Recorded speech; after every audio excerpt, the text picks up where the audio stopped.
Yes, that one. Thank you. Appreciate you. Good day, everyone. That's how angry I am. That's my guy.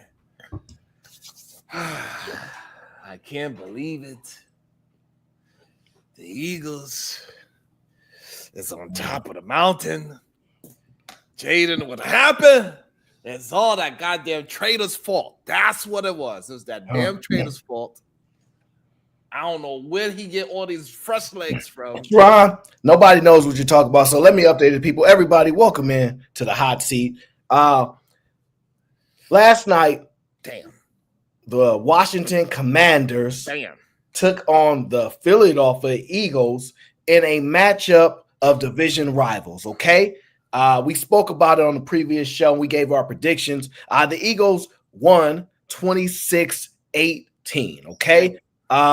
It seemed like a close game, but if you were watching the game live, it was not as close as it looked. Okay. One team did more than the other. I'll say that. But you know, Jaden Daniels, he threw for a touchdown, threw an interception, a costly interception towards the end of the game. I think that kind of cost his team. Jalen Hurts had a pretty much clean game. No interceptions, no fumbles. But the guy that stole the show, obviously, Saquon Barkley went off 26 carries, 146 yards, 2 touchdowns. I think he caught a pass for like 20 yards or something like that. Did another spin move. Saquon definitely was showing why he was worth every penny that they spent on him in the offseason. Okay. What was your takeaways from the games? That the defense lived up to the hype. They was on Jaden's ass. They didn't give him an opportunity to be great. They was hating on my brother. They was hating on him. But they had him in the hot seat. The line could not keep up with Philly at all. He was always in a rush. He didn't get an opportunity to play quarterback last night. He did the best he can. But in the defense on the other side, they did not show up for Saquon Barkley. He just had a field day, especially in the beginning of the fourth quarter with those 2 breakaway runs, and then one of them leading to a touchdown was insane. It was beautiful. He was hella sharp, very fast, quick on his feet. His movement was beautiful, spin moves. Only thing he didn't do was jump over somebody. I still believe that Jaden played a little bit better. It's just that his team did not keep up with him. And that was the issue. They did not play up to the hype. And they folded. And I had to tip my hat up to the Philadelphia Eagles. As much as I want to hate on them, I really do. The defense showed up. Saquon showed up. A.J. Brown was on lockdown for pretty much most of the game, and then he just showed up and said, I'm the best wide receiver in the league. I was highly upset. I was hating the whole time. If I had chickens and voodoo dolls, I would have been playing with them the whole time.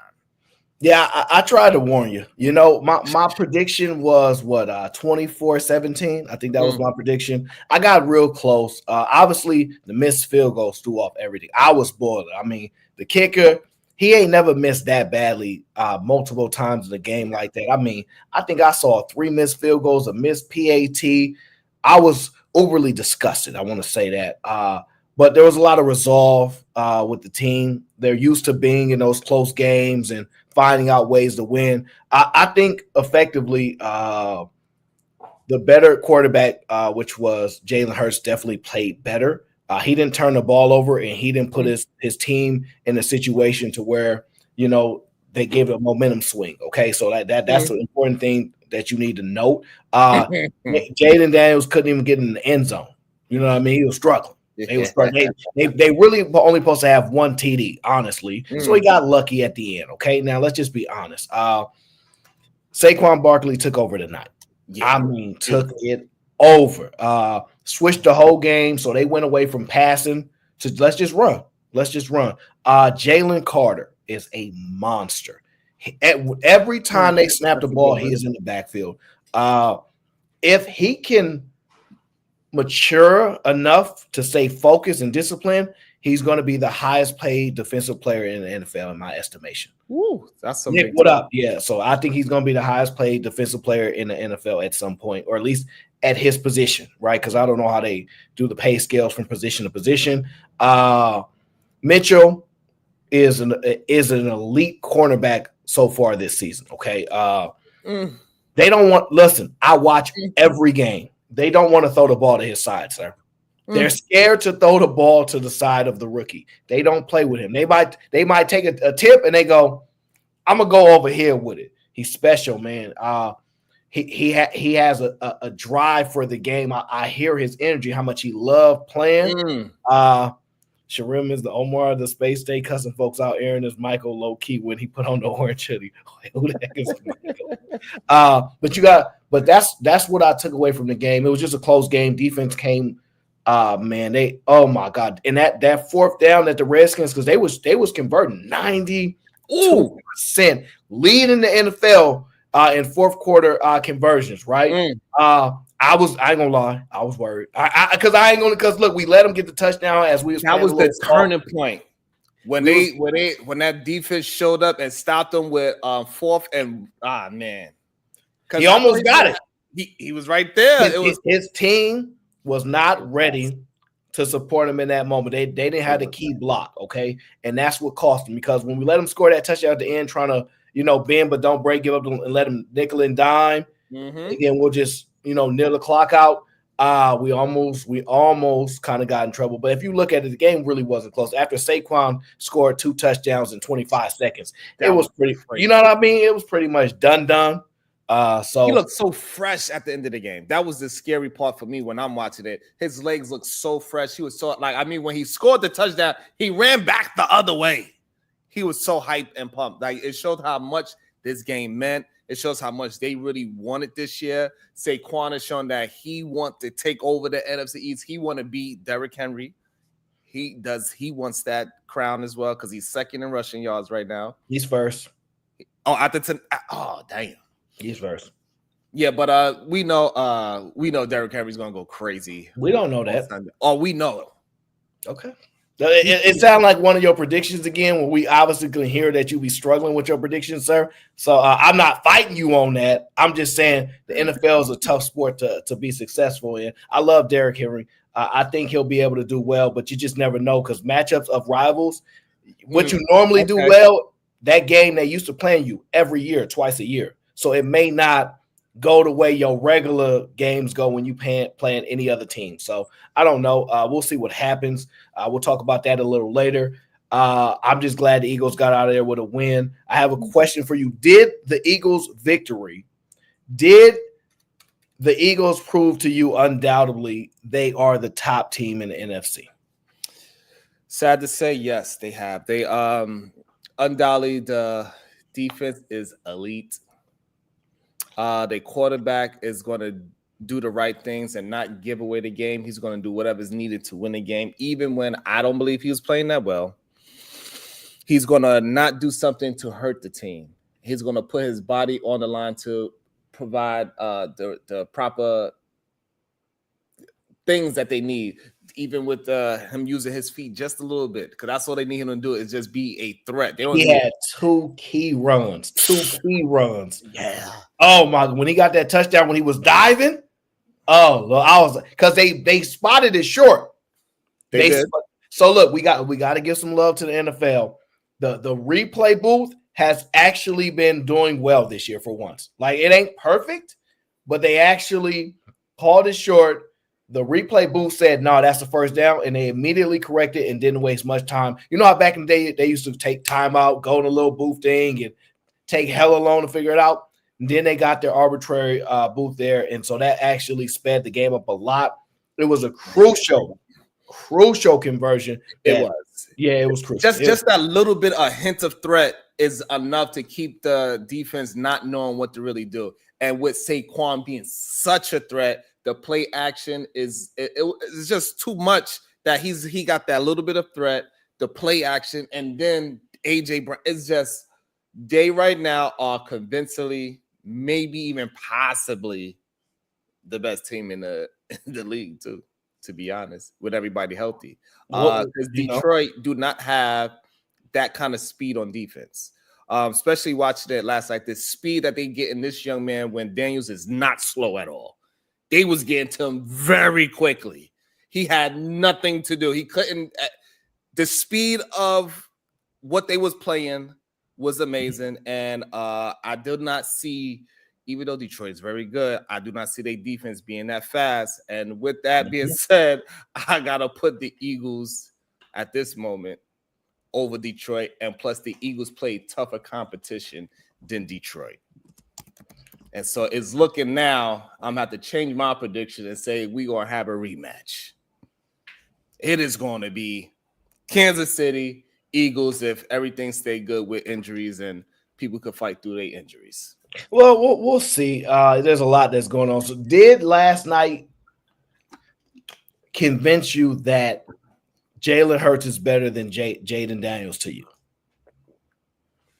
I want to say yes, but no, he did not. I just believe that he has a better line, and Jalen Hurts, but I will have to get to it. We gotta. I'm just mad that I can't really argue it. I have no proof of what I see with my eyes because of how fast the defense was and how much scrambling he was and how discombobulated he was. I can't defend it.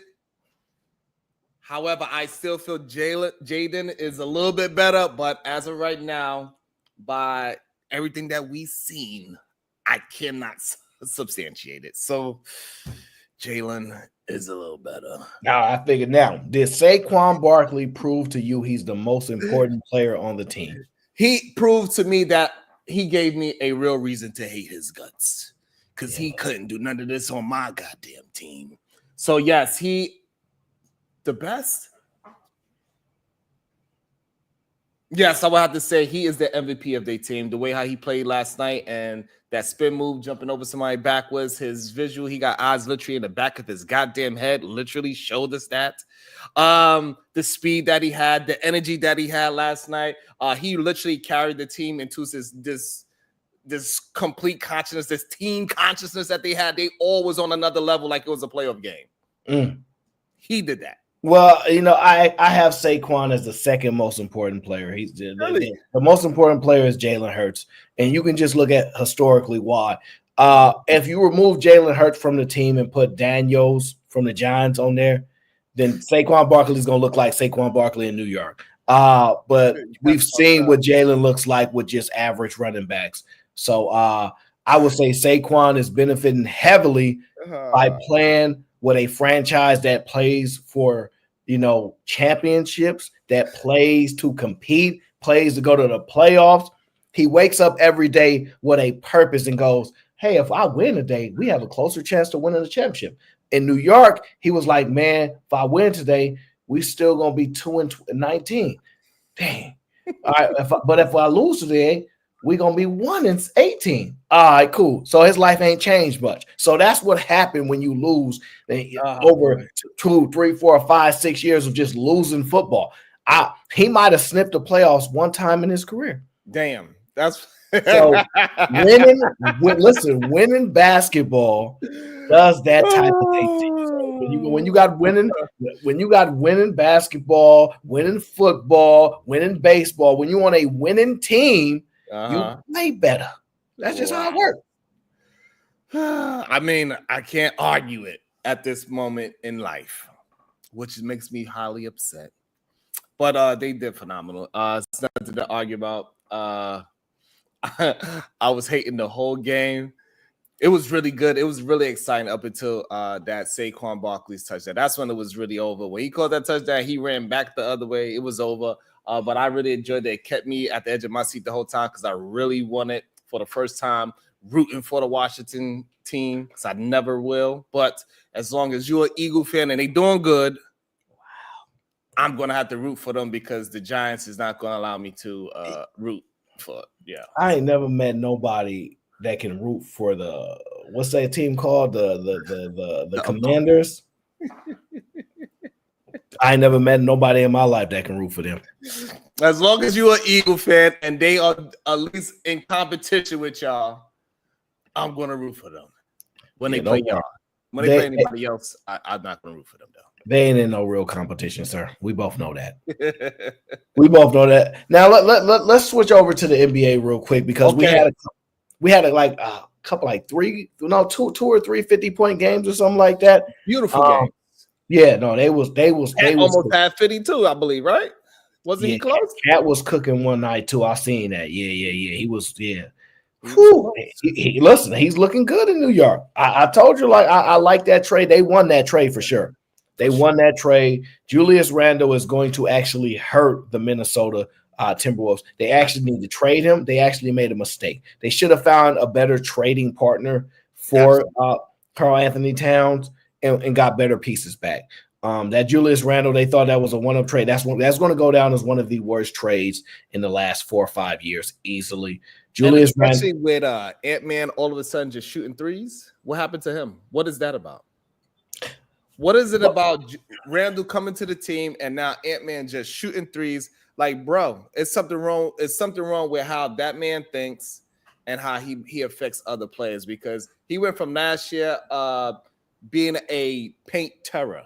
Everybody's afraid that man getting dunked on. He's forcing the referees to call fouls. He's shooting by 15 free throws a game, to now he's shooting 5 more threes than normal, but he's only averaging 2 more points. Yeah. Clearly, the other teams is giving you that. And this is why I believe as well, it's something with Randle. He's affecting the team mentally and how all the players are playing, not just Randle himself, but also they actual star player. Yeah, well, we'll see how that trade plays out. You got to give stuff like halfway through the season. He got to, get accustomed to playing with one another. So it's crazy. Look, time calling you out. Time is calling you out. He see you on that beat. He know. Now, I saw, what's his name? Wemby. So Wemby, he had his first career 50-point game. Whoa, 59, right? Oh. No, 50, that was 50. It was 50 something, maybe like 52 or something. I don't remember the exact number. Maybe 53. He had 8 3-pointers from what I saw. The alien. Yeah, he would look that he was doing what he do. But I'm not gonna lie, watching him play, I hate having to even say this. I do. I don't see him having a long career. Ooh. I don't see how he can stay healthy. He look too frail? Yeah, like not only too frail, his body gonna need to contort. You know what I mean? Like when you running through the lane, you might get some dunks here or there, or somebody like nudge you, or like you have to spin off. Like I don't see his body being able to contort that way and being able to make it through multiple seasons that way. I hope he can. I hope that they have a routine for him to keep him healthy. But most people that is that tall are not able to sustain. They're not able to sustain. You know what I mean? Like so it'd be nice to see. I just don't think he's going to be capable of it. I think what is interesting is that he's able to move the way I do. Usually people at his height stature, they run funny. They run like, they don't run in sync. Like he actually looks like an athlete still, even though he's 7'4", 7'5". He can handle the ball. Him and Bobo, but Bobo is a little bit smaller, but he still looks weird on defense. He is a goddamn alien. Even if you get him to jump out of the gym, he can recover so quickly because his wingspan is so ridiculous. He looks strong enough to me. I think the amount of ease that he can dunk the ball is going to be the difference why he can last. He don't have to put so much effort into jumping. And so since he could reach for so long, I think that's going to help his conditioning and keeping him a little bit healthy. The only thing he needs to worry about is his feet. Stepping on somebody's foot, twisting that ankle. That's what I'm worried about. Man, what about John? I don't know. I hope I'm wrong, but it's just watching how his body just lags out there, like how he tries to dribble and stuff. It just looks so unorthodox. Like it's so awkward, and his body motion is not fluid. It's definitely weird looking. Yeah, it really, really is. It's like definitely that name Alien. It suits him 100%. Yeah, I think somebody else already has the name Alien. That's Sam Cassell. So you have to understand that I don't know. I just don't think he'll be able to to do it. It just looks awkward. It looks hard to sustain season over season, but we'll see. Because he might be strong, and it just looks weird. Even if he is strong, his body frame it don't look right. It look like it's like a force. Like I don't know how to explain it, but we'll see. But we'll see as it continues to go on. And honestly, he doesn't necessarily dominate offensively as much as you think he would, but he's young. He'll have a 12-point game. You're like, how you have 12 points and your team kind of suck? Like when usually you got a team that bad, you probably be, you know what I mean, 25, 30 a night. Every night. Because ain't nobody else to pass to. Why is somebody else even touching the ball? Exactly. Like you don't, I don't understand why. Maybe great. I don't know. He should be on the block a little bit more. I understand he can shoot the three. Either y'all gonna have him out there and shoot over everybody. I don't understand why they're not doing at least a high post at the free throw line because he's gonna shoot everybody over everybody. Get to the high post, turn around, shoot. Simple. We don't gotta make it complicated. You don't even gotta run real plays. Yeah, he's the biggest man on the fucking court. Yeah, you could treat him like a new weak Shaq. No, he's not that. So it was good to see him finally get that game out there and finally get one of those dominant performances. So, did you see Giannis and his he had like 57, 58 or something like that. 59. He had 59 looking strong. Them shoulders was shouldering. Yeah. He was acting like he want to win. He acting like he want to be MVP. He was showing the world that is his team. Oh, and that he called somebody over to help him out because he was feeling a little tired. But that person got to actually help him out, and that's what he needs to do for the Milwaukee Bucks to win. He has to do what he did when they won, which is take over the goddamn team and act like you are the superstar of the team. It's nobody else to be the superstar but you. Everybody else is. Who's the superstar on the Lakers? LeBron James. So they only have one superstar. Yes. You don't see Anthony Davis as a superstar. No. Who's the superstar on the Boston Celtics? Jason Tatum. And you don't see nobody else as a superstar? No. Okay. Who's the superstar on the Phoenix Suns? Kevin Durant. And you don't see nobody else as a superstar? No. Okay. Can't see no. I know, no worries at all. I'm just getting a simple baseline, trying to understand. Who's the superstar that you have on the Clippers? I don't even know who's still on the Clippers. I'm guessing Russell Westbrook. I didn't know they still had a team. They still got a team. Oh, yeah. Kawhi still there? Man. Did he play this year? What the hell going on with them? Westbrook plays, but he plays in Denver with the defending champs. Oh shit. Yeah, he's playing. That's how bad the Clippers is doing. I haven't even seen or heard anything about that. James Harden would be considered the best player in your estimation. Oh my God, James Harden is over there. Yeah. So, and Kawhi's not playing. Lord. Kawhi is definitely not playing. That's a normal experience for him. I don't know. I think Giannis kind of proved like he's not really the problem. Oh, for sure. Yeah. So, like I said, it's definitely proof that the coach is the problem. He's not using Dame Leonard the way how he's supposed to use him. He's failing at that. I have no idea where Chris Middleton is at, where he's been for the last 2 years to be exact. But where he is this year, not one thing been said about him. He's fading away into the background. They might put him on the bench the way how Clay got put on the bench. I don't know. It's looking weird to me. But Giannis is showing that he still got that fire. He's still young, and he still want to take shit over if you want to, and you better be careful. You better not talk shit about that young man. Yeah, no, that's fair. All right, let's get into real quick. Did you see that Malcolm X lawsuit? What? Yeah. So it turns out Malcolm X's family is suing like 3 different government branches or something like that. I think it's the FBI, the CIA, and I think I see New York police or something like that. I don't know. I say like they was just suing all the government law enforcement places. And they want $100 million for damages. Wow. They believe there was a conspiracy, and I think they got that one lawyer who always pop up when it comes to these type of cases. What's his name? Is it Crump? What's his name? Yeah, the civil rights. Yeah. Crump. Yeah. He popped his head up, and he's trying to make sure that they get that $100 million. This is an interesting case. I think they may have a case here. It's a lot in the making. But $100 million. Jesus Christ. That's a good amount of money. Is it, before we replay it, do you think that is enough for somebody so iconic like Malcolm X? Absolutely not. I don't. I'm one of those people that don't believe you can actually put a price on a life. I don't. You can like somebody can take an amount or something, but I don't think it's ever worth it. I don't think it's ever worth it to do something. I don't ever think you can genuinely do that. So it's just sad, man. It is a sad thing. And the way how I look at this as well, if they do was the winners, I think this is going for argument for reparations as well, how we can move on to the next level and let the children be able to get that kind of civil reward for something tragic that happened to somebody on this soil.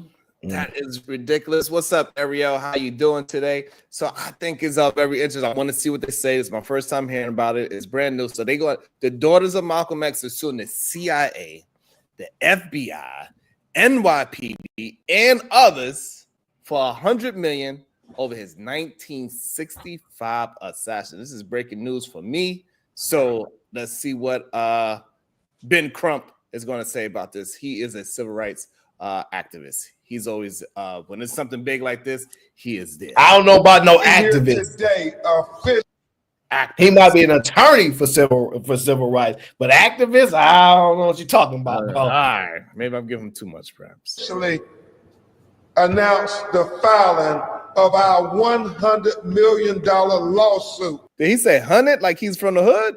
He said 100. Yeah. Against the United States government, the FBI, the CIA, and the NYPD, who we believe all conspired to assassinate Malcolm X. It is not law. Okay. It says, this is an excerpt from the lawsuit. They did not know who murdered Malcolm X, why he was murdered, the level of NYPD, FBI, and CIA orchestration, the identity of the governmental agents who conspired to ensure his demise, or who fraudulently covered up their role. The damage caused to Shabazz family is unimaginable, immense, and irreparable. Wait. Now, the first thing I want to know is what the heck would you do with $100 million? Right? Man. With $100 million, first thing I'm gonna do is buy me a Rolls Royce Wraith. You want the Wraith? The one with the stars? You want the one with the stars? Okay, see, you want some stars. I don't want the one with the stars. I want a drop top. I want to see. I don't want those stars. So you want to drop the top so they can see who in it. Drop top so they can see who win it. Okay, that's a Meek Mill song right there. Okay, I hear you. Absolutely. I hear you. I'm buying me a dope ass New York City property where it's gonna cost me about like $6 million, maybe somewhere up in Soho, in one of those nice lofts right by like sitting of a Prada, something like that, one of the Gucci stores. I'll be chilling up there, and I'll put the rest of the money, but give it to you so you can invest it for me, and I don't have to worry about money no more because I got you to got my back. $100 million, $100 million out the ghetto. Like I tell you this, I ain't never going back to the hood. Man, that $100 million, I'm like, huh? Who calling us? You know that Chappelle show? Who bothering us right now? I'm talking to my money. Now, definitely, if they had anything to do with the assassination of Mr. Malcolm X, I absolutely believe the money is definitely they're entitled to it. I would even argue more. I think his impact is worth in the billions, in my estimation. And you can't never get back that type of person. We still look, the community is still hurting now to this day. The ramifications is still felt. I don't know why it's taken. Why it's taking place right now. Shout out to O said, Salam family. What y'all brothers got going on? The ignorant blame the brothers. Shaking my head. They always listen to the white man. Sharon, you want a damn you want a damn he said you're gonna look good in it, bro. Yeah.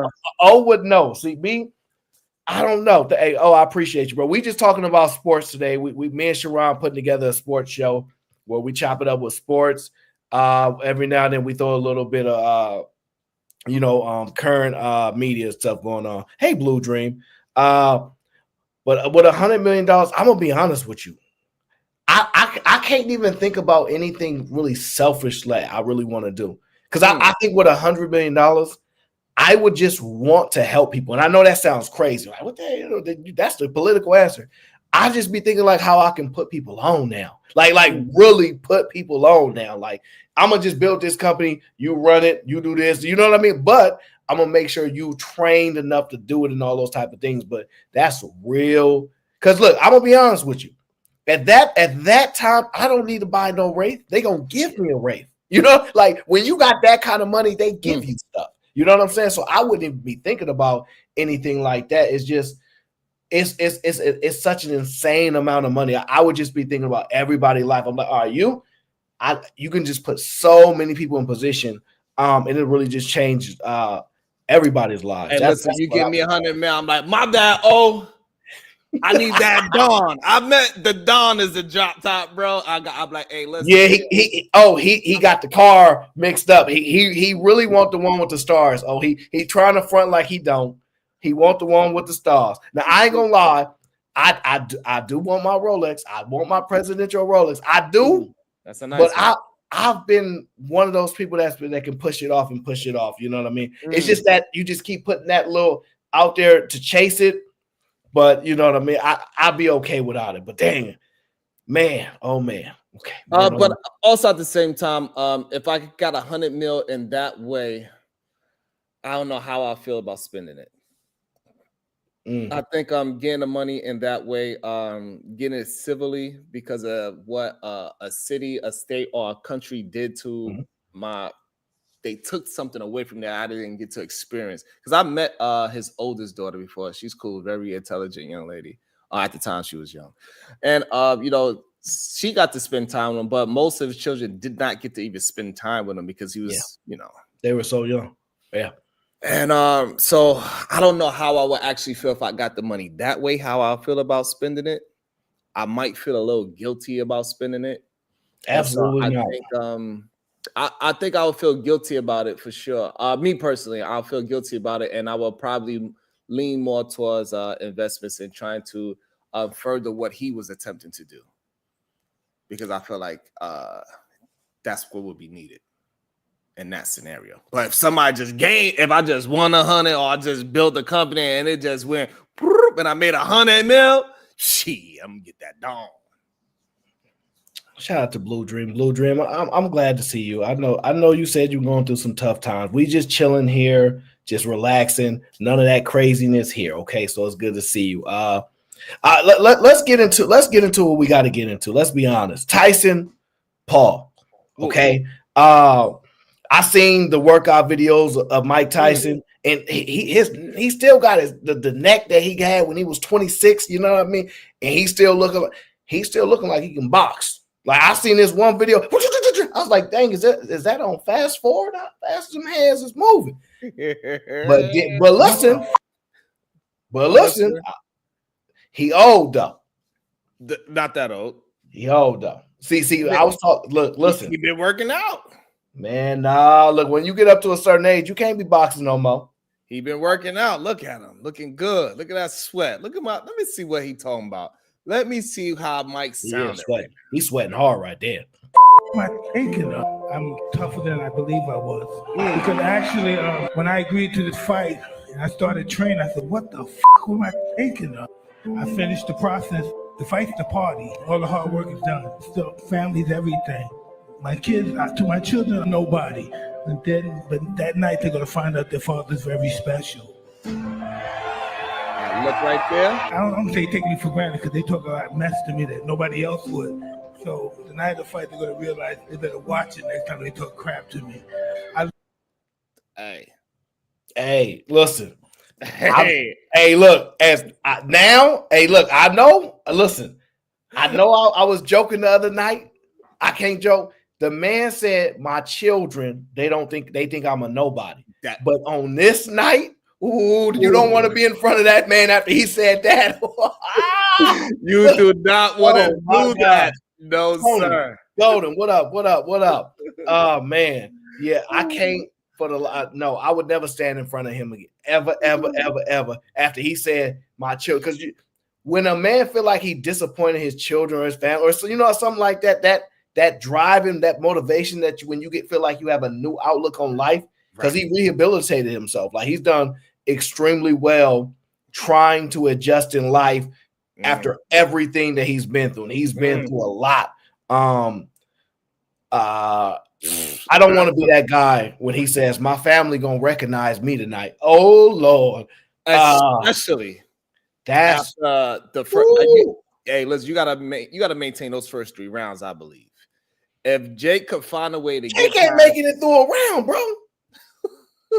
How long is it? I give him 1 though, because he's young. He is young. He might could, but I don't think Tyson want to let him out the round. Because what they doing, 2-minute rounds? They doing 2-minute rounds, and they doing 8 of them.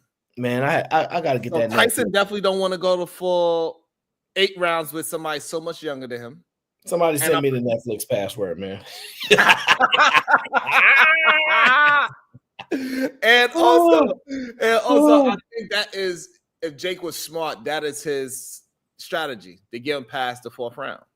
Because I think that's his only shot. Because if he stand, like we heard somebody come up here and said they did, they got a body shot from him with the body pad on, and it still made him fart. And the way how he was looking and hear him talk so determined and saying that he still have something to prove is a scary thing. He said, "I want to show. They think I'm nothing. I'm gonna show them." I would actually say if Jake go to the distance, like if we go to what's it called? Decision, I would say Jake won.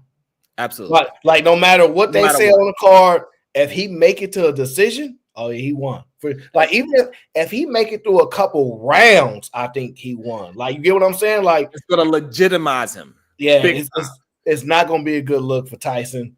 Tyson, even though he's 58, he getting 20 M's though, so like he deserves it. You know what I'm saying? But hey, look. Y'all can hate all y'all want, but that young bull put 20 M's in your pocket that nobody else was trying to give you. Word. Oh, yeah. That's when he was talking about when he got slapped. Oh, yeah, I remember that. Let's see what Jake Paul says. Reaction to the tight side. That shit was quick, too. To be honest, quite literally didn't really feel it. Whoa!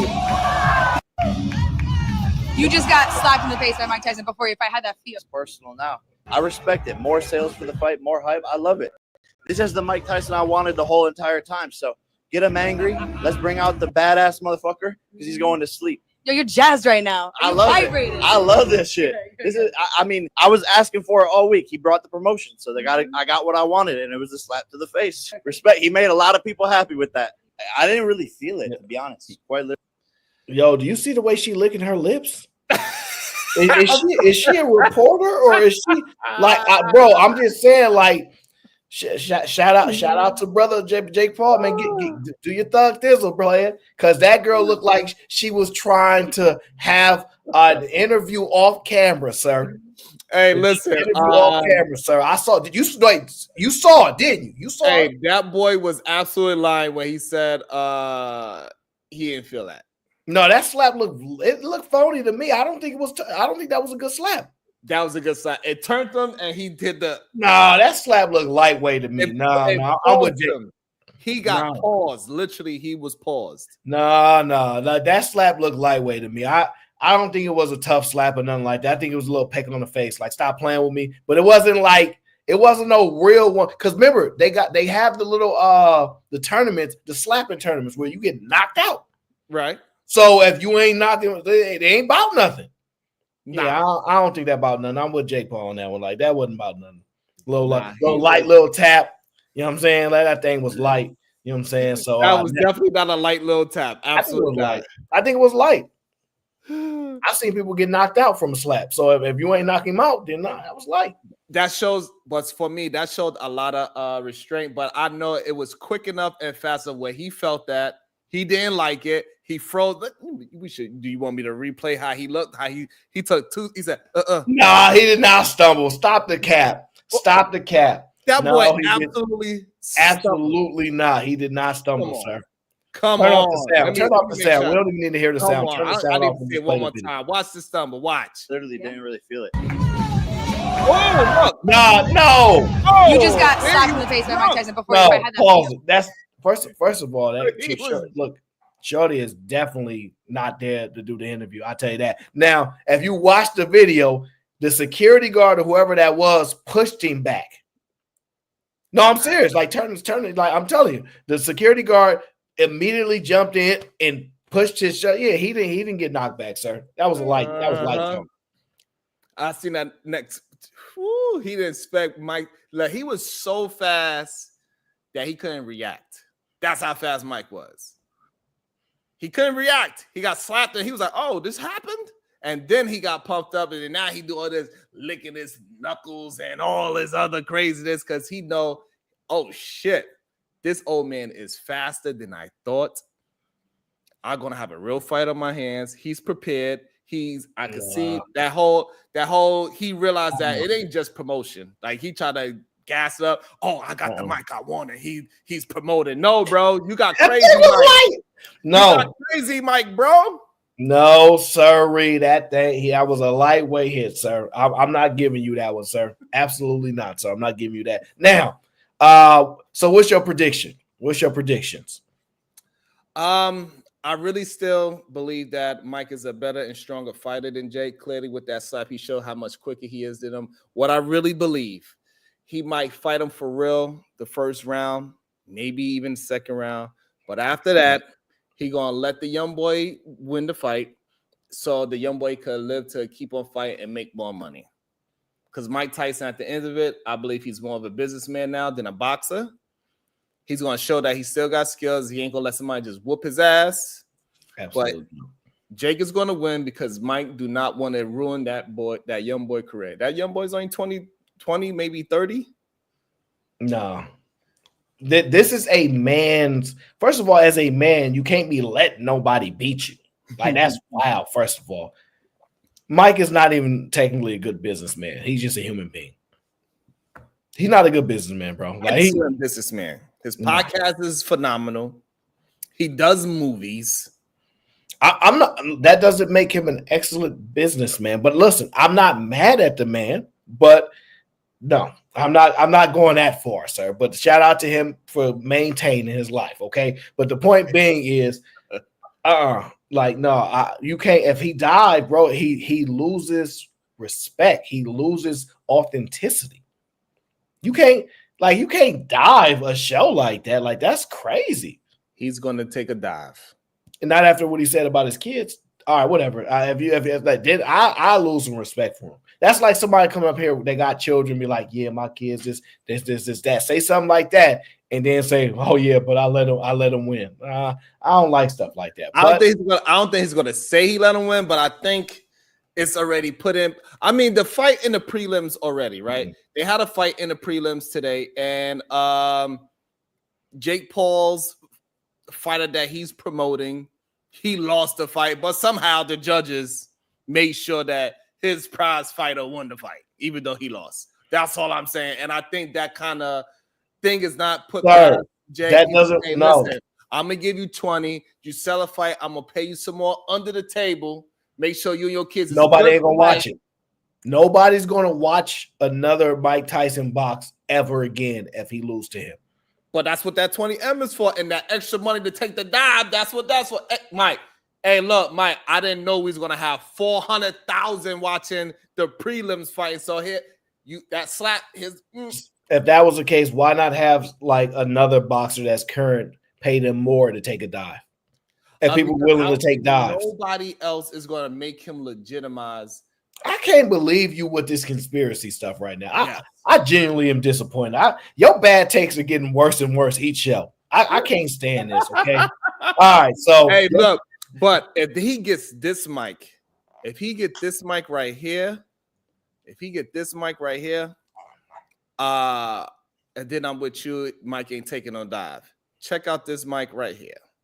Young lady doing an interview. For this fight, you are setting a monumental opportunity for kids my age to see the legend Mike Tyson in the ring for the first time. So after such a successful career, what type of legacy would you like to leave behind when it's all said and done? Man, I don't know. I don't believe in the word legacy. I just think that's another word for ego. Legacy doesn't mean nothing. That's just some word everybody grabbed onto. Someone said that word and everyone grabbed on the word, so now it's used every 5 seconds. It means absolutely nothing to me. I'm just passing through. I'm going to die, and it's going to be over. Who cares about legacy after that? Oh, my gosh. What a big ego. So I'm going to die. I want people to think that I'm this, I'm great. No, we're nothing. We're just dead. We're dust. We're absolutely nothing. Our legacy is nothing. Well, thank you so much for sharing that. That is something that I have not heard before someone say that as an answer. Can you really imagine somebody say, I want my legacy to be this way when you're dead? Why do you want somebody you think somebody really wants to think about you? What are you doing? What's the audacity? I think I want people to think about me when I'm gone. Who the fuck cares about me when I'm gone? Hey, Mike. Mike, she's a little kid. What are you doing, bro? What are you doing? If he gets that mic, he's in trouble. Mike don't care who's interviewing, sir. It could be a little kid. He gonna tell you the same. Yo, Mike needs some house manners or something, bro. Like, that's wow. If he gets that mic, Jake is in serious trouble. That's all I know. That was he was in trouble once the contracts got signed. Hey, Orchid, like once the contracts got signed, Orchid, where's your popcorn? It was over. It was over. Like, I can't believe he did that in the interview. That little girl sitting there like, you're dead. Like, who cares what you think about when you're dead? She was like, wow. I think, what's that girl name? Is her name like Jazzy or something like that? Something like that. She be interviewing a lot. Yeah, I've been seeing her every blue moon. She be like, hey, my name is Jazzy. I want to be like a little kid too. She was a real little kid. Yeah, she a little kid. She grown now compared to when she started. When she did Jay-Z, she was like a little kid. I have no idea how old she is, but still, like she looked like a little kid in the goddamn video at the best. All right, so curse that damn little girl. Man, Tyson, man. Oh gosh. All right, I'm gonna give my predictions. I got Tyson winning by knockout within the first two. I don't know how long the rounds are. I heard they 2 minutes. 2 minute rounds, 8 of them. 8 of them. So I got knockout by the 14-ounce gloves, no headgear.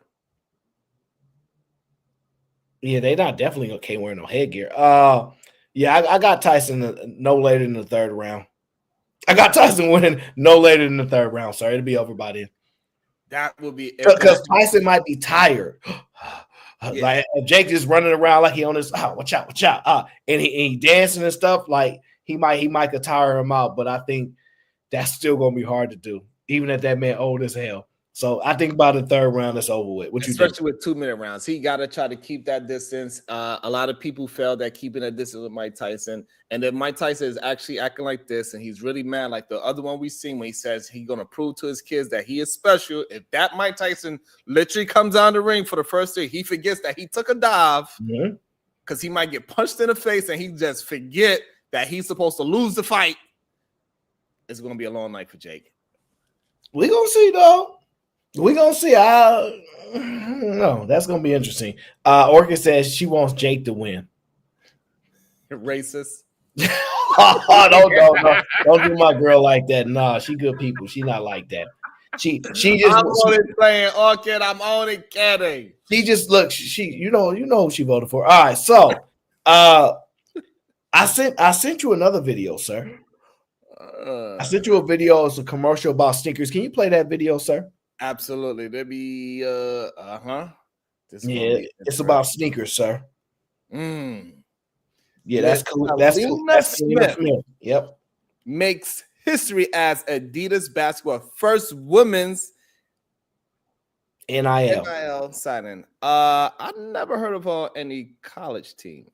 High school, that's what it say, right? HS? Yeah, she's a high schooler. Wow. That is highly interesting. High Play school the video. in NIL deals is crazy. But let's see how the video looks. Every so often, a player comes along and reminds us why we fell in love with the game in the first place. This girl, her stripes are different. She reminds me of myself at 16. She plays with fearlessness like she's been here before. Her name's being whispered in arenas she hasn't even played in yet. The future of basketball isn't coming. She's already here. Welcome, Kalina Smith, to the Adidas basketball family. That's big. Okay. So, first of all, she ain't even the same size as Candace. Not even close. Ain't even close. Okay. Maybe they got some other similarities. You can get into that. D, what up? This is my question to you, sir. I'm starting to think that it's not a good long-term, it's not a good business deal long-term for female athletes, especially basketball athletes, to sell sneakers. These are her sneakers or these are Harden's? I don't know, sir. I don't even care. The point of it is, do you even, at this point, do you think WNBA players long-term are even good investments to sell sneakers long-term? I think they are good investments to sell sneakers, yes. I don't know if it's going to really work mainstream, but out of all, what I do understand is that female basketball is pretty heavy in the traveling teams.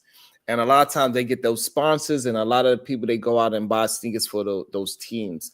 So having a signature female sneaker that everybody play in, kind of like how college do it, how everybody play in like the KDs or everybody play in the LeBrons, like those are the top. I think it works in that sense. But as an individual sales, I'm not sure if it's going to really stick. I don't see women really buying sneakers that men are not buying. So if they really want the women sneakers to take off, they're going to have to get the males to start playing in those female sneakers. They're going to have to get the male rappers to be wearing those sneakers. They're going to have to get the men behind those ladies' sneakers for it to actually pick up, because men are the real buyers of sports. I think the WNBA is failing to understand that they cannot market it to women. This is a sport that is us. It is men. We dominate. You need to market it to us. We are going to be the ones that's going to enjoy it. And once we get behind it, women is going to get behind us with the sport. It's not the other way around. Yeah, so I've thought about this for a while, okay? Chat, y'all tell me what y'all think. Do y'all think women athletes in the WNBA selling sneakers is a good long-term business play? And I'm going to say absolutely, emphatically, no. Whoa. I thought about it and I said, I can't. You're right. It requires, if the WNBA can't sustain without the help of men, because it's clearly saying we need men to be successful, right? Because otherwise they would have been done so already. The claim is they need men's support. Mm-hmm. There is not in any world where I see outside of athletes, men wearing girl sneakers. Like there's nothing that makes a man doing what a woman do acceptable in society. Right. So, okay. So, a young man can't be saying, I want to be like Candace Parker when I grow up. So that's not an acceptable statement in society. I'm not saying right or wrong. I'm just telling you what exists. But a young girl said, I want to be like LeBron. Totally fine. The reverse works, but not the other reverse. The boys cannot be trying to wear the girl sneakers because it'll be viewed as you trying to be like a woman. And that is not perceived socially as acceptable actions. So boys will not be wearing girls' sneakers. They will not be their role models. They will not be the people that they aspire to be after because you're a man. Like you can't, that's not a societal standard. And I don't see that shifting. The reverse is women always say, oh, Jordan's the best. Men are never going to say the girls are the GOATs over men. So it does not work long term. Now, LeBron can wear some Diana Taurasi, sure, but the athletes can wear it. But the people that want to be like the athletes, the boys, they can't. That switchover will never work because who they want to be like is the men. So it's very go ahead. I don't think it's going. The reason why I disagree is because there's been plenty of shoes that was just put out for ladies, and I've seen men take out the inner soles of their goddamn sneakers to put those shoes on. Yes, different colorways, dunks. Let me tell you what they are. Jordans, they had colorways. They're Jordan sneakers. I already know you was gonna say this. They are Jordan sneakers in GS size, but they're still Jordan sneakers, bro. They are not a female athlete's signature shoe. So yes, I've seen guys take out the soles to get the GS only. Jordans though. Right. And so what I'm saying is this. Once the WNBA realized to really get some real support, they got to get the fellas to back them up. There's no way. That's outside in the street. Will put on some CCs, they'll put on some Caitlin Cox or KKs or whatever they are, and they would say, hey, these are some cold-blooded kicks, because once the real athletes, the male athletes, get behind it, the people on the street are going to get behind it. There are male athletes that can't even sell sneakers that are better than all of the WNBA players, and they can't sell sneakers. So there's nothing a WNBA player can do for the males to be like, yeah, I want her. It's not going to happen. The only people that they can get are athletes. But unfortunately, to have long-term business success, you're going to have to sell to the non-athletes. The Jordan brand, the reason it makes all this money is because the non-athletes are rocking them. So I'm sorry, Sharon, there's nothing you can do to save them. It's not going to work. So it's just not something to do. Cheryl Swoops right goddamn now. I'm gonna bring right now. Put me some Cheryl. If I could find a pair that could fit my damn foot. So I don't know if they the only way you'll wear them, I'm gonna tell you. If they Jordan PEs, Cheryl Swoops. Oh yeah, these Jordan shoes, but Cheryl Swoops wore them in 1997, and it is the colorway. Rock them. But if her signature shoe, it's not going to happen, sir. By the way, she's the first woman to have her own sneaker deal, and it is her own signature shoe. What year? They look good. It was year? in 1997, I believe. Don't make okay. So in 1997. Yeah. Hold on. How many kids you got?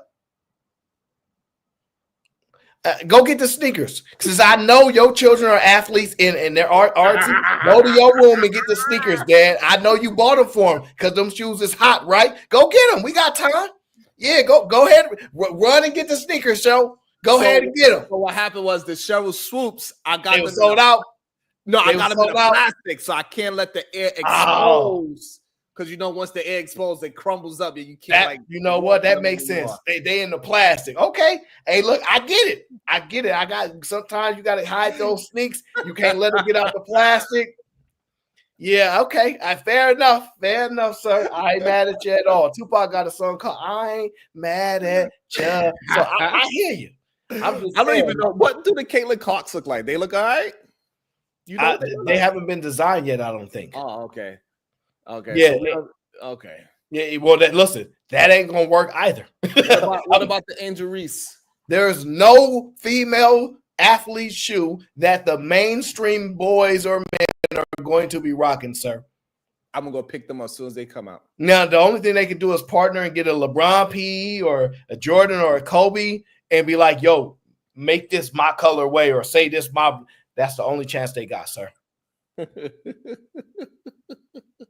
I'm sorry. Like, I've thought about this for a minute. I'm like, dang, is there any way a guy can get away with wearing like some Candace Parker shoes? Like, and like he'll say, yo, some Cameron. Do you listen? As a non-athlete, not ballers, because ballers will have some sneakers just for the game, and then they switch to they regular Jones. I don't think that they can, like the athletes. I give it to you because there's gonna be some players like, we support da. But average, regular day, everyday folks, I can't. You need them to actually push the product. We just need Wale to wear them a couple of times. He a real sneakerhead.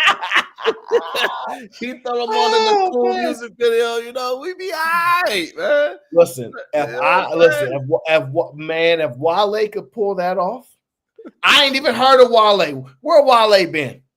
Wearing new sneakers. When the last time you heard a Wale song, sir? Last time I heard I seen him wearing those Ant-Mans. I was like, damn, what kind of shoes are those? I was like, man, because I know Wale the sneakerhead. So since he wearing some Ant-Mans, I'm gonna wear them too. Ant-Man can't even sell Ant-Mans. Ant-Man can't even sell Ant-Man, sir. I'm sorry. Look. James Harden shoes don't sell either. So Damn. no. So, and that's when he was the step back king. Think about it. He was doing a triple drop Couldn't go step. nowhere. He could shoes going nowhere, sir. T-Max was cooking for a minute back in the day because we didn't have that many options like that. Kobe's when he was Adidas, I had a pair. You know what I'm saying? The foot eights was dope. The foot eights were pretty good. The crazy eights, yeah. So I got a question. So they signed this young lady that's in high school to an NIL deal. She might even have her own signature shoe, which is weird. But if you are a WNBA fourth superstar, do you feel a certain way that Adidas just looked past you and went to a high school baller? So when I look at the business aspect of it, the only thing I can think about is that you sell lifestyle differently now. Back in the day, you get your MTV Cribs, you run a show and be like, yo, this how I'm living, and it's just my collection. And you kind of inspire people to want to be like. Now, it's like reality TV and a day in the life of all these athletes. You know what I mean? So that girl right there might have 1 million, 2 million followers. You know what I'm saying? Okay. And if they can get that audience, they're like, okay, even if we sell 1,000, 100,000 limited shoes, you know what I'm saying? Like we can do something, but we have to sell them to our audience, not as her as an athlete. And that's the problem that people need to understand. They selling her, you know what I mean? Like not the athlete aspect of it, but they want to trick you and make you think it's because she an athlete. Like I can kind of see that playing out. But other than that, yeah. Because I never heard of this young lady. I never seen her play. They didn't show none of her highlights. They should have showed some of her highlights or something. I never even heard of her. And I've seen a couple of new high school ballers. They've been balling out of control. Literally, they dribbling game is getting way better. They starting to be able to cross over properly. They starting to be able to do the Euro step properly. And now we got a lot of young ladies. They are able to dunk in games for real in traffic, which is good to see that is moving in the right direction. Even though I still believe they should lower the rim to 9 feet and let them women dunk on each other. I want to see some vaginas in people's faces. Why do you don't? I'm not saying lowering the rim is the worst idea, but I think it's an insult to those athletes of why they. Because remember, T-Mac tried to bring it up in an interview, and Stewie got mad at him, and so I think because they don't really understand marketing. They want to prove so much that they could play at the same level. Women don't understand marketing. Not those women. They too competitive, right? So they in the sport, so they want to compete with the men and not understand they need to compete with their market. You should not say age because like everything else is pretty much smaller in the WNBA. The court is the same size, but the 3-point line is a little closer. The ball's a little smaller. The time that you play is a little bit shorter.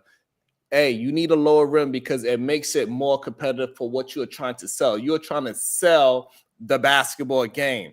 And playing above the rim is what makes you better than everybody else. Because ain't nobody could tell me that those basketball players in the NBA is way better than me. No, you're not.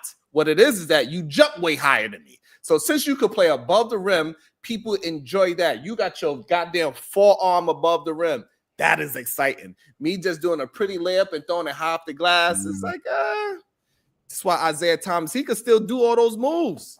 He could still score 30, but nobody can because you ain't dunking on nobody. Nobody wants to see those pretty ass layups. The thing is not just a dunking, but the dunking needs to be an option. Because think about it, anticipation. But also, we don't see the crazy blocks off the backboard. That neither. Right? You know what I mean? Like we ain't seeing no freakishly athletic plays where you're like, ooh. So it's like there's no possibility to shock us because it's like we already know that all the men can do this. So at least, you know, like it's too much, I think. And I think they need to market the sport differently because they try to say we can do whatever the men can do is a bad idea. It's a bad idea.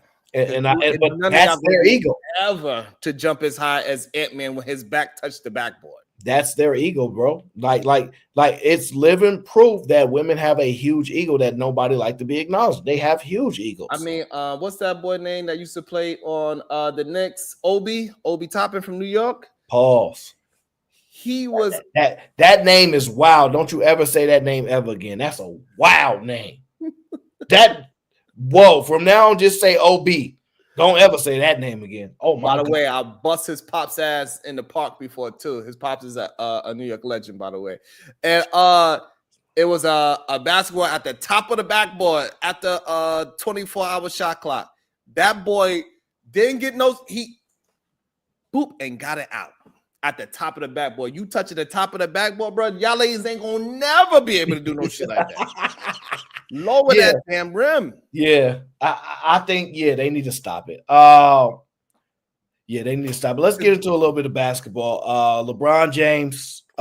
They played the Spurs tonight. They secured a victory over the Spurs. Pop is obviously, I think he's still out. I don't think he came back yet. LeBron had another triple-double, 4th straight game, broke his own record. The Lakers are looking decent. My question to you is, after watching the conference finals, you predicted the conference finals. You are predicting the Conference finals. You predicting that the Los Angeles Lakers make it to the Western Conference Finals right now with the team that's intact. Right now, that's what I'm saying. As long as we stay relatively healthy, Western Conference Finals.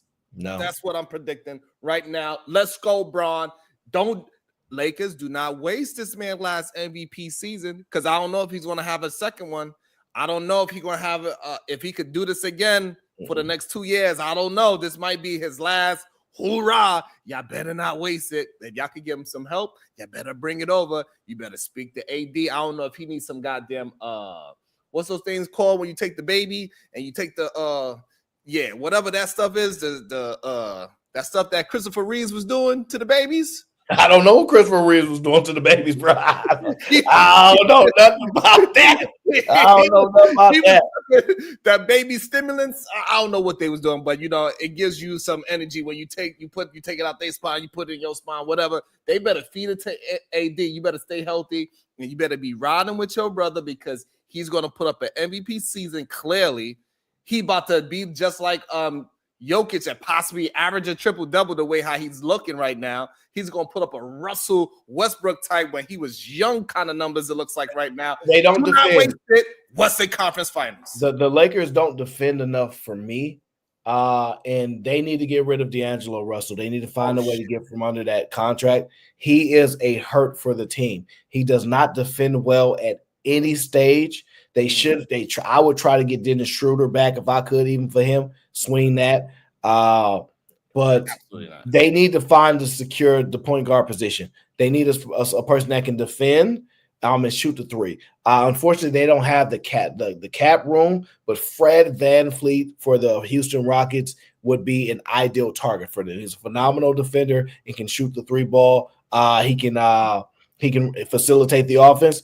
And he doesn't need to dominate the ball either. He has a big, huge contract, so I don't know if they can actually, but I think he would be the best fit currently of players that I would think even be opportunity, because the Rockets will eventually need to move on from him and probably get something for him, because they're going to start their young bulls sooner or later, and he'll have to go. But I just think that D'Angelo Russell is destroying that team. He does no benefit to the team. He can't make shots when it's important. Every playoff he disappear, and he act like he can't drive to the hole and get layups consistently. He can't run the offense. I just think he's a horrible player, especially coming from playing with the Lakers. D'Angelo Russell is going to be the reason why they cannot ascend to the NBA Conference Finals and then to the finals. He's going to be the impediment. I just don't believe they can overcome what he lacks in the amount of cap room that he takes and the contract that he has and the role that he fills those minutes. I think he destroys the team. I think he's the cancer for it. Woo, that is a hot take. I don't think that's a surprise. I think everybody know that. They need to get Vandy back, right? So they need to get him back. He's an elite defender. He's an energy guy. I don't think he was shooting the three ball very well in the offseason, but Vando is he can stretch. He can not stretch the floor on offense, but stretch the floor on defense because he can fill up so many like slots there and get on the other side of the field, hit the lanes. He gets a lot of steals, so he will increase the defense. But it's a huge drop off offensively, and I don't know what kind of offseason he had because he's still injured. But look, somebody put D'Angelo. That's foul. But I think he is definitely the biggest reason why they won't be able to have the success that you think that they should. Is that my guy KGY? Yeah, that's him. What up? So yeah, I just can't foresee that right now. Yeah. But to be honest with you, I don't think there's really no other Western Conference team that is super dominant. So I will concede to you on that. It is pretty open. The Nuggets, they've been coming alive lately after their horrible start. You know what I'm saying? So I can see it. Yeah, they've been running a couple games off. They've been looking better, but they have no depth. So if any injury happen or they get into a run-a-thon with a team, they are going to struggle. The Warriors, like I told you, those San Francisco Warriors, I told you they was going to beat Clay up and let you know who the man was. They are playing so relaxed. They're super well coached. They always know how important it is to defend in pivotal moments. People don't have huge egos there. They know it's Steph team getting the ball. Everybody gets shots. I think they play the best team basketball, even over Boston, because Boston has so many ISO style plays set up for Jason Tatum and for Jaylen Brown. So I think that's a big issue. But Boston is so good. They brought everybody back. They bombard the game with 3-pointers. Like they have a guy coming off the bench that can make threes. They have the starters that can make threes. They have such strong flexibility that I actually really see it a hard time for anybody in the East knocking off Boston. I give the Sixers, if they get healthy, a huge chance because Paul George, the Sixers, yes. How you go from a awesome take to a horrible one? No, that's not a horrible take. If okay, you telling me a healthy Embiid, like I'm saying, we're under the premise that he's actually healthy and playing. Tyrese Maxey is playing, and Paul George is healthy and playing. You think there's no issues for Boston? None. You out your mind. None. You out your mind. They cannot. Nobody can guard Joel Embiid, and I mean nobody. And nobody ever sees Paul George when it's playoff time. Here we go, man. He just I don't even know where he goes. Paul George, listen, I'm not necessarily mad at that, but I think that's the team that will give Boston trouble. I don't see anybody else that can give them trouble. Maybe the Knicks, if they start getting together or they make a huge trade or something, I can see because I love Jalen Brunson. He is like one of those players I want to play with you. Like he give everything. So I get it. He's one of the last few. Cleveland is pretenders. 6'3" basketball players. Yeah. Cleveland is pretenders. So I'm not even gonna mention them. I don't see that as a chance.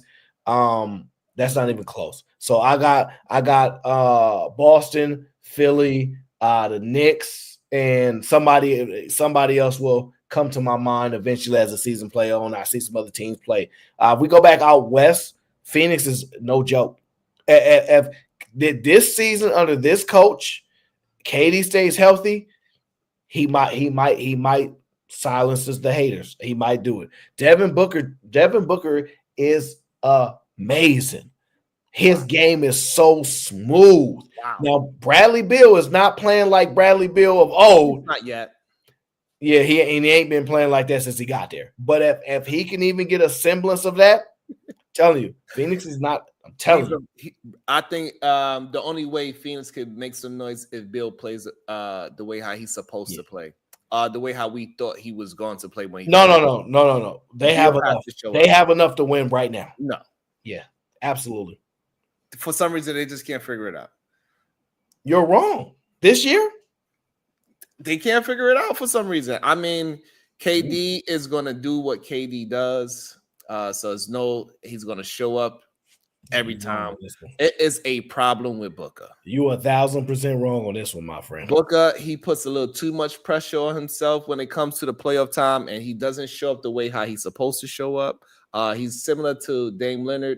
When the pressure's on, he's folding for some strange reason. He got the game. He got the jump shot. He got the moves. He's smooth. He got the hunger. You see him. He has that fire in him. But something happens to him mentally, unless some kind of switch happens and he realized that he is who he's supposed to be. I cannot see Phoenix winning. Absolutely not. We ain't even dropped the link this show, huh? I just thought about that. No, we got somebody that want to get in the hot seat. They not ready for that. Welcome to the show.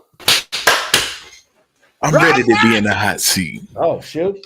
I didn't even know we dropped the link. I'm over here geeking. Ron Mack, what's going on, brother? What it do, Aaron O? What up, Sharon Bracey, man? We in the hot seat with Sharon and Aaron O, man. Let's go. So you know your sports, huh? Hey, man, I know one thing. Mike Tyson is about to beat the dog crap out of Jake Paul tonight. Okay. And this is not going to be, it's going to get to a point where it's going to be like, yo, just stop the fight, please. It looks too bad. Too bad. And this is the next one too, man. So we got we got a couple more rounds of these young ladies. They going at it. They doing an amazing job right now. Both of them. Ooh, Lord, ooh. But anyway, I thought I got hit by one of those 1-2 combinations.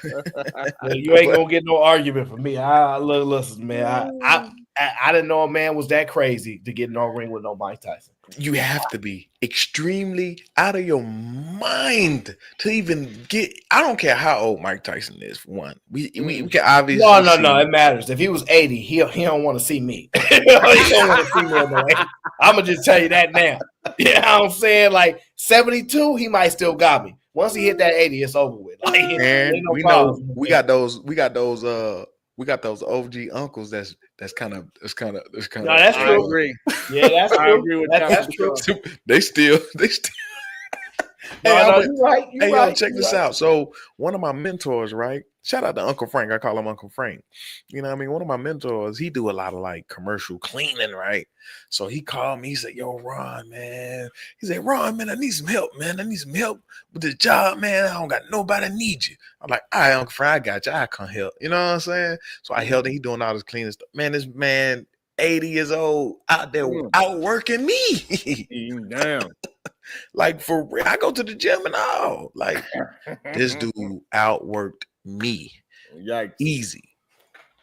So we can't put an age on it. I don't know, man. You know, we could talk about those old cats that got health issues and problems, but I don't think Mike Tyson got none of those because he obviously just conditioned for a fight. That's hard. That's different from just working out, regular workouts and going to the man. Listen, when you condition for a fight, for a professional boxing, I don't think Jake Paul is ready for no type of stuff like this. The guys that he fought was minute at best, and I think he fought like 2 real fight. He bought 1 UFC fighter, which was a real fight, right? And he fought what's the dude from the other MMA guy, the one boxing, from I think from San Francisco. Yeah, but he never fought a boxer though. Yeah, he's from your town. He from the town. He from the Frisco? I don't know what Yeah. y'all talking about. God damn, what is that? Why he always get cut? I can't believe I can't think of this man's name. Wow, blank. He been fighting for a long time. Really good. Crazy ass Mexican. Tall though. Oh, you talking about the guy that fought McGregor, right? Yes. Something with a D. I can't believe I forgot that man's What's name. his But name? he always saying Stockholm or Stockton. He always talking about Stockton. I think he's from Stockton. I know exactly who you talk about too.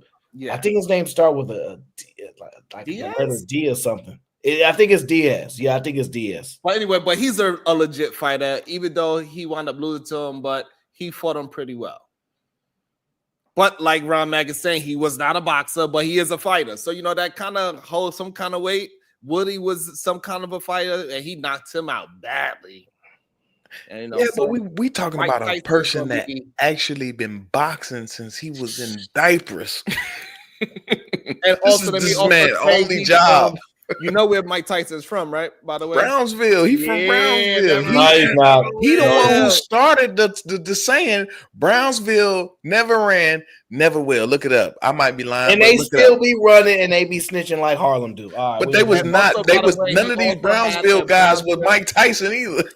We also had a Brownsville young kid fighting tonight too. Under the undercards and the prelims. He looked pretty good. So shout out to Mike getting somebody else from Brownsville, getting a young kid a nice little check for that. That's pretty dope. That's real. Shout out to Mike for that. That's why I think Aaron O is absolutely wrong saying that Mike Tyson is not a good businessman because he put Jake Paul onto boxing. The very first fight Jake Paul ever had was under Mike Tyson, and so therefore he got all his money stolen by Don King. You gonna come over here and talk about he a good businessman? I don't want to talk to you. He was damn loyal. That's the only problem. But think about it, Aaron. If you all my money, and listen, if I tell y'all, man, I'm an excellent businessman, and then I come up here, so this guy, he took all my money. I didn't know he was doing it. No, that's not what happened. Listen, now I don't want to hear about it. What happened? Where that money at? Where that money at? He comes from the place where Donald Trump learned his business at. Let me get some flames real quick. Well, like that. That's like the hot seat right there. That's a different type of money right there. A different type of money right there. Yeah. No, my friend. Absolutely not. So Mike will have about like 10 mil after this fight, which is pretty awesome. Because where they like 20. Where they fighting at? They fighting in Texas, Dallas. 18. Oh yeah, no, they ain't got no state taxes. Yeah, but you gotta pay what's the name of that damn tax? Athlete tax.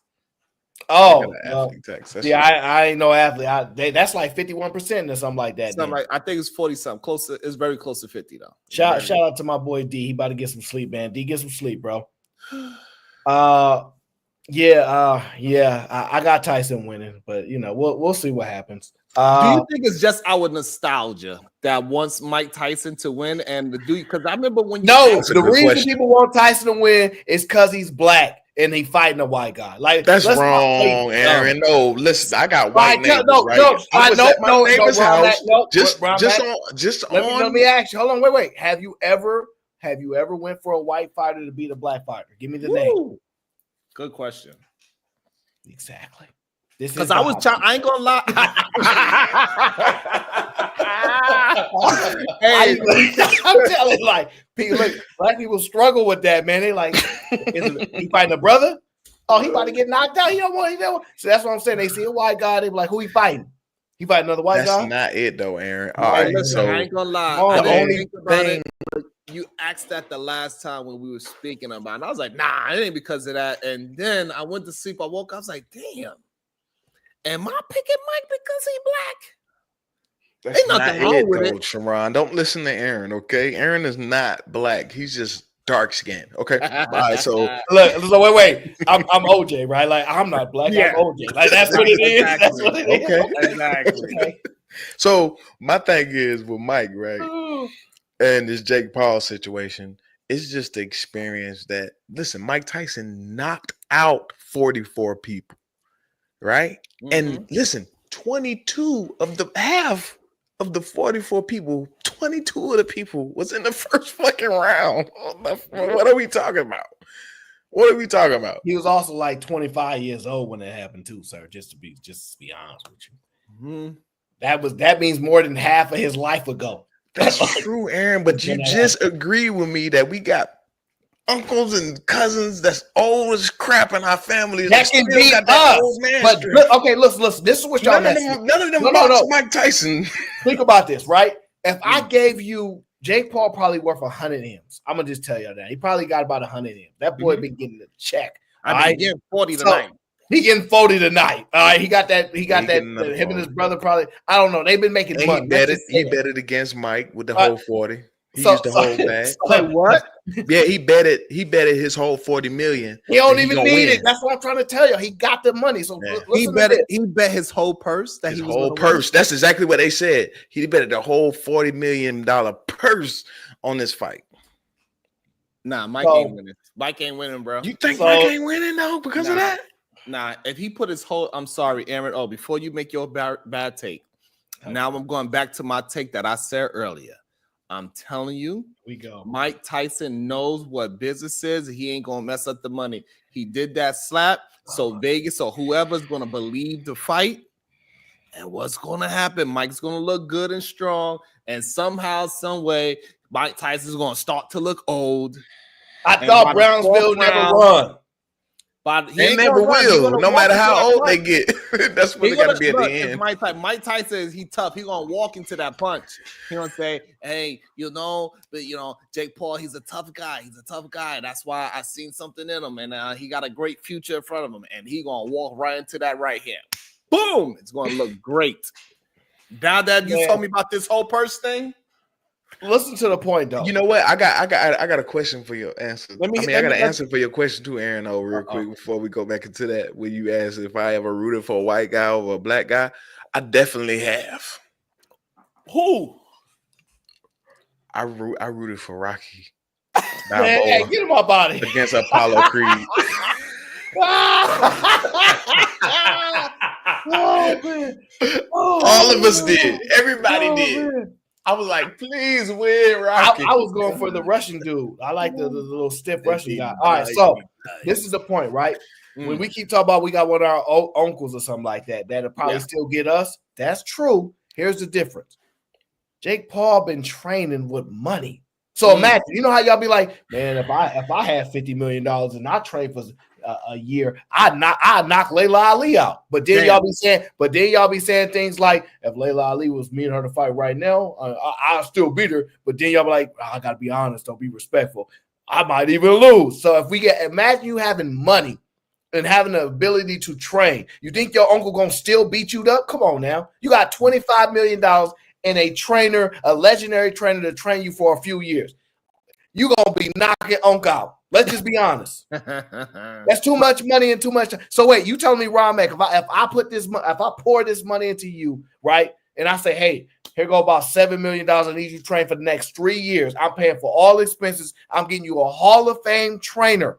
You telling me you not gonna knock out some novice? He ain't a novice. He's not a novice though. No, but we was talking about your uncle. We talk about strong. Yeah, that's what I'm saying. So imagine this is Jake Paul with all that chicken training. Right. He been doing this for years now, and he been knocking out a whole bunch of y'all black homies. So he been knocking them out. Hey yo, you know what I mean? And talking mess after the show. So I'm just saying, like, he ain't just your average guy. He got money, training, and he does take it serious. True, Aaron, but how many fights did Jake Paul fight? All right, so you telling me you could beat Jake Paul in a fight right now? You will do it. I would definitely have to train personally. Yes. But hey, guess who I have trained me? Mike Tyson. No, I understand, but I think the only factor in all of this is the fact that it's the age. I think it's the age situation. And if Mike Tyson wins, he wins for all the old people across the world. Whew. You're gonna see all kind of old people out here talking about something. Boy, what you say? Why? Oh, hey, you better be careful. You up, boy. Uncle Jeff gonna be trying to whoop your ass. You better be careful. Hey, you gonna see some older cats going into Hamp boxing match. Watch, I'm telling you. Next thing you know, we're gonna see Angry Man Israel at the boxing match. All right, so Sharon, y'all done had a little too much fun with this. We gotta switch back over. We gotta switch back over to the NFL. We cover some of these games, get your predictions and views. We're gonna see if Ron Mack actually can handle the hot seat today. First thing I want to switch over, I want to go to the Chiefs and Bills. Okay, they're playing this week. What I need from you two young gentlemen, I need y'all predictions, and I need y'all to tell me if this game will determine the outcome of the MVP race. Ooh, so to be honest, I've been struggling with this game and who I'm going to be rooting for. I am going to put the Kansas City Chiefs are going to get their first loss to the Buffalo Bills. Wait, who's at home? I think they at Kansas. I'm not sure. I have to look. You picking Kansas City to lose at home? They got to be on the road. Yeah, look it up. There's just no way. There's no way that they're an underdog at home. That don't make sense. I think the Buffalo Bills is going to be pumped up. They're in New York. And I think Josh Allen is super pumped. He want to even up the series. Right now, Kansas City got them 4-3. Patrick versus Josh. He want to even it up. And I think they're going to get this loss out of the way. Kansas City, they're going to fight a hard fight. It's going to be a close game. And then Kansas City is going to get them back later on in the playoffs, of course, to make it to the Super Bowl, to beat the Buffalo Bills, because that's the only team, in my opinion, that's really out there to stop them. And the score is going to be 28-24 Buffalo Bills. Rod Mack. Okay, well, I think that the Chiefs have a higher probability of actually winning the Super Bowl. Okay. And when it comes to the Bills, it's going to be close, I believe. But I think the Bills are definitely going to lose. But I think it'll be pretty close. It'll be a pretty close matchup. But the Chiefs are going to win. I think the Chiefs are going to get the Super Bowl again. That's what I think. I'm not a Chiefs fan, by the way, too. So who you got winning this game? Chiefs. He got Chiefs. Who you got, Aaron? O? Well, you got to give us a score, Ron Mack. This is the hot seat. We don't score. I'm gonna do. Man, I'm gonna do like a. Let's do. Like you about to go low score. Let's do 16. Yeah, I'm doing a low score. 16-14, man. I'm gonna really keep it real close and low. Oh wow! I really do think it's gonna be a great battle. Game. You talking about the defense game? So what I see is 3 touchdowns by each team and a field goal to win it. So I'll see the score 24-21. I've been watching a lot of the Chiefs play.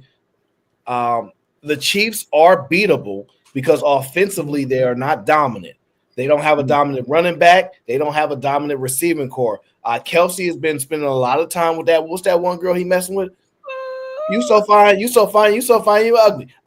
No, so he's been spending a lot of time with Taylor Swift, and I don't blame him at all. I mean, she do got a jet. She got a private jet. Don't blame him at all. I think her jet is bigger than Kansas City's jet. It definitely is. And she told me, I don't want you to get hurt anymore. You're playing that very scary game of football. I want you all safe for me. I quit. Guys, I just put my 1-day notice in. I am retiring from the game of football as my family is my priority now. I do appreciate all these years of good service. But after a tough, hard decision, I thought this is best for me and my family. Okay, let's go, Taylor. Let's go. And I would dip a papa there. Okay, but in all seriousness, Kelsey has not been playing up to his Pro Bowl self. He's 35, 36 years old now. He's up there. Antonio Gates is the last. Him and Tony Gonzalez are like the last older players to really tail off and play decently well into their older age. I think Gates probably did it the best. So the offense is just not potent, and their offensive line is a little shaky. It's not as dominant as it's been. I don't know why. I don't know how they don't have enough money. Everybody else got money to make sure their offensive line and their quarterback is paid, but somehow Kansas City is not securing this stuff. It makes no sense to me. Whoever is their cap guy, they need to get rid of him. That's all I'm going to say. It just does not make sense that he doesn't have a fully paid offensive line like the Eagles do, and a $200 million quarterback you know what I mean? You should be able to get that accomplished, but that's just my thoughts. So Kansas City, their defense has been playing extremely well. The defensive line gets after the quarterback, the linebackers, every area is pretty strong, right? Now, when you look at Buffalo, I don't know what Buffalo does well in any aspect. I don't think they throw the ball well. I don't think they run the ball well. I don't think their secondary is great. Their line, I don't see great in their team. I see them as a good team, but I don't see the greatness. So to beat Patrick Mahomes, you have to do something dominant.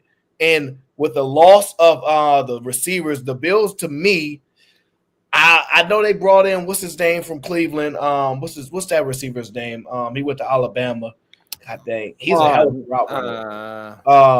God dang, he played for the Cowboys a few years ago before they traded him.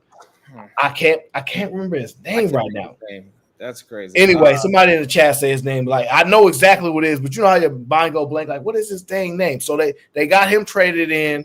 He had a good game when he started, but I just don't know because that's the reason why he was kicked up out of the Browns. So I just don't know if they have an overwhelming offense. It was Amari.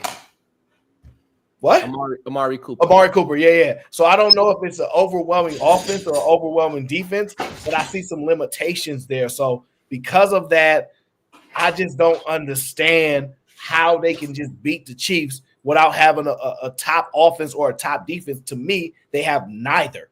So you're basically playing Patrick Mahomes without elite players around you. I don't see the Bills being able to pull out. I think Pacheco back. That's for the Chiefs. So I think that people are picking the Bills just because they think that they're going to lose 8 games. Let's just find a place where they're going to lose. But like, do they think the Bills are a better team? I'm gonna say no. So I'll have the Chiefs winning 24-21. I think there's going to be I think it's going to be one or two touchdown passes plus a running back run and a field goal to win it all. So that's what I see. That's what I kind of see there. What's the odds in that game? I don't know. I'm not like really a gambling person, so I don't really know odds and stuff like that. But I kind of see that like 2 or 3 touchdowns each team with a field goal as the kicker, like to run it off. That's what I see with that team. It's only a 2-point spread. Yeah, so like Ron Mack had the game at 16-14, so that's he about tied up with Vegas or whatever the case is there. So yeah, that's kind of how I see that game playing out. If the Bills win, I will definitely look at Josh Allen and go, you have definitely evolved. Because remember, he started the season off, he had like 11 TDs, no picks, and now he kind of been fizzling out a little bit, in my opinion. They haven't been talking about Buffalo at all this season. Let's be honest. Ain't nobody talking about them. And so if he wins, he'll be back on the map. You see what I'm saying? He'll be back on the map. 100%. And then we might start putting his name out there a little bit more in these conversations. But right now, he's not even a talk of the I ain't seen one segment of them talking about Josh Allen ever since the first couple weeks of the season.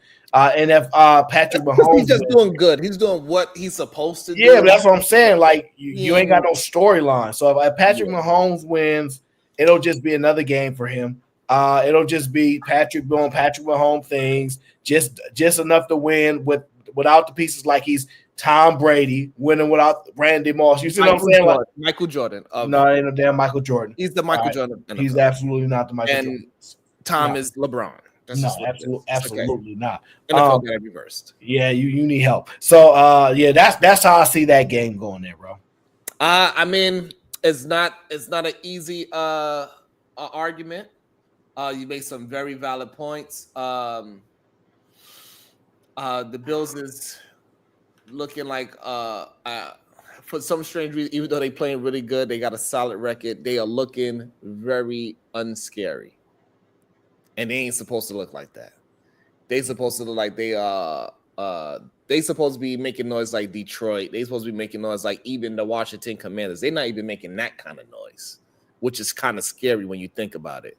At the same time, the Commanders is like a Cinderella story because they came out of nowhere. However, there is no way we should be talking about Mr. Daniels over fucking Josh Allen. That's wild. So therefore, it is something wrong going on over there. Not sure what it is. However, I think Josh is going to really stand up for this game. I think the team's going to really get behind him on this game because they know how important this game is to him, and he don't want to lose this game. So that's what I believe is going to happen, and that's why I'm going with the Buffalo Bills. Shout out to Sakaba saying, Netflix buffering is killing me. Showing love to the live. Y'all doing y'all thing. Let's go. Facts. Netflix is really tripping right now. Golden State 280 million people watching. The name of the team is the Sakaba said Niners fan? What? Okay, cool. Like I ain't got no issue with the Niners. They beef with us. So as an Eagles fan, we ain't had no smoke with them. We pushed them out of the playoffs one year, and then ever since then, it's been like a rivalry. Like it made no sense. Like that, I don't understand why they wanted those smoke with the Eagles, but hello, we'll see you when we see you. Hey, so, hey, I ain't gonna lie, Jake Paul is breaking the internet tonight. That he got Netflix buffering. Well, Mike Tyson and Jake Paul. Now, come on now, Sherrod. Hey, bro, don't say y'all not. If you don't understand the power of social media, say that yes, is because sure. when it was Mike Tyson and Roy Jones, it wasn't this crazy. Well, because look at the fight. It's Jake Paul and Mike Tyson. And you gotta and you gotta understand they trying to stop people from stealing. You know how people trying to, you know what I mean, use websites and stuff like that to get it for the free. Yeah. They 100% trying to shut all that down. So they, you know what I'm saying? They paying everybody that they paying, block that off, shut that down, shut that site, like they paying all that. So it's a lot going into this because this is social media. Y'all don't understand. Social media people are bigger than real life athletes. Social media people are bigger than them. Hey, because social media people actually have a connection with their audience. This is why we're going to move. I ain't gonna lie to you, Aaron. We might have to be doing a new segment of these one-on-one basketball players. They lit. They got a whole new lifestyle of these one-on-one basketball guys. They going ham. They get amazing. I'm talking about regular street dudes like Frank Nitti, Devin the Lab, Devontae Frigga. Like, okay. Yeah, I don't know about these people. They got one-on-one leagues when they get hundreds of thousands of you playing one-on-one. Yeah. Okay. So we might have to start because that influence is starting to really, like what you said, like before it was just Bone Collector and Professor.